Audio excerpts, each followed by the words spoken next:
Cam, what did you have to say to the group after that one?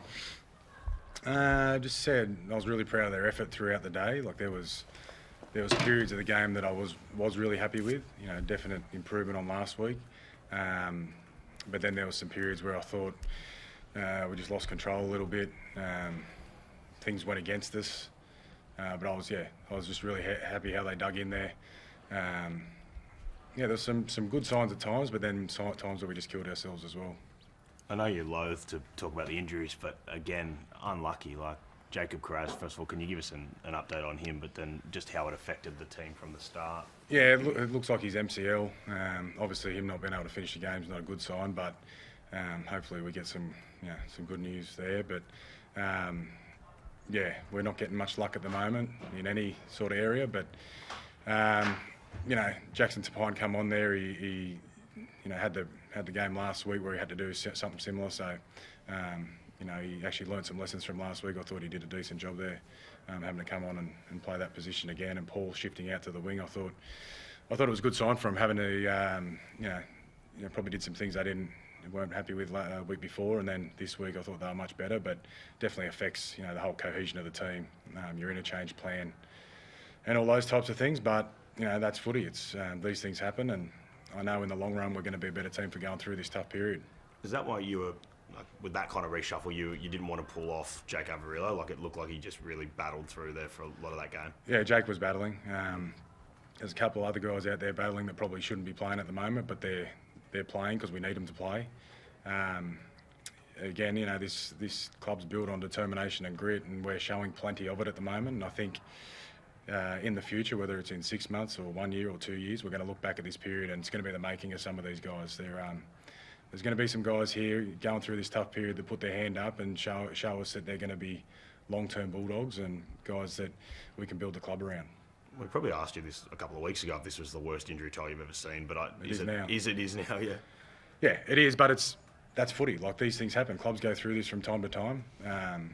I've seen it a number of times over the years where looks unlucky and feels unlucky, but it is just footy, and we just got to. That's why you got a top 30. We've got guys there who are going to have to come in and do the job and be the next man up. And our New South Wales Cup team's playing really well.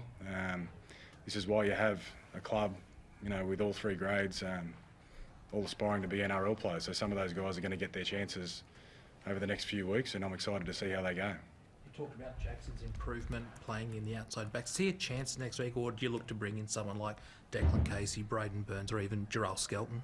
Yeah, possibly. We're probably going to need to keep Jackson on the bench in case we get more injuries, to be honest. But Braden Burns was going to play this week, and he didn't pull up quite right from the game last weekend in New South Wales Cup.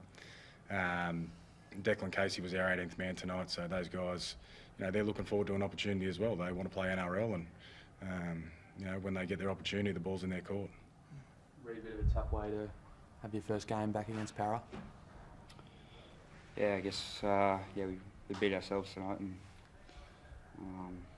we couldn't really get a run of the ball or anything like that. So there was plenty of chances out there, but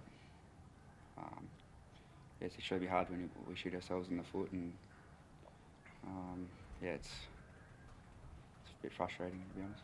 You predicted in the week that the Eels boys would send a bit of extra love your way. How was it out there from that point of view? Oh, yeah, get that every week, no matter whoever. So I knew it was coming, but as a collection, as a group, we just weren't good enough. Plenty of opportunities and plenty of things went against us. A lot of things. So it's hard when things like that happen.